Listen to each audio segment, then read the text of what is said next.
माननीय सभापती महाराष्ट्र विधान परिषद यांचा व विधान परिषद सभागृहाचा विशेष अधिकार भंग व अवमान केल्याचे सकृत दर्शनी दिसून येत आहे। वास्तव मला असे निर्देश देणे आवश्यक वाटते की श्री सूर्यकांत हंसराव मोरे यांची या प्रकरणी पोलीस यंत्रणेद्वारे तात्काळ चौकशी करण्यात येऊन आवश्यकतेनुसार त्यांच्या विरुद्ध भारतीय न्याय संहिता 2023 व अन्य योग्य त्या कायद्याअंतर्गत योग्य त्या कलमांखाली कारवाई करण्यात यावी आणि संबंधित अवमानकर्ते यांच्या विरुद्ध विशेष अधिकार भंग व अवमानाची कार्यवाही सभागृहाद्वारे व सभागृहाच्या समितीद्वारे एका बाजूला निश्चित होईलच, मात्र अशा अपप्रवृत्तीला वेळीच पायबंद घातला नाही तर अशी प्रवृत्ती जोमाने फोफावेल।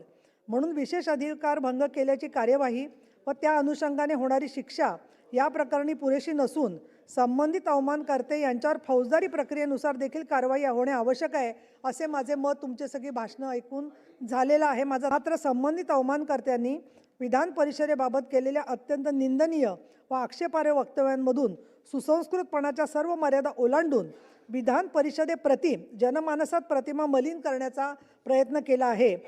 तसेच जनमानसात विधान परिषदेबद्दल, विधान परिषदेच्या माननीय सभापतींबद्दल तसेच विधान परिषदेचे सन्माननीय सदस्यांबद्दल द्वेषाची भावना निर्माण होईल, इथे द्वेषाबद्दल उपहासाची पण भावना निर्माण होईल।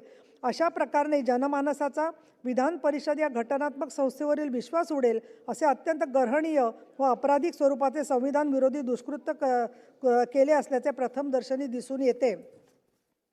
सबब या प्रकरणी सखोल चौकशी होणे अतिशय आवश्यक आहे, अशी माझी व मला वाटते एकूणच सभागृहाची भावना आहे।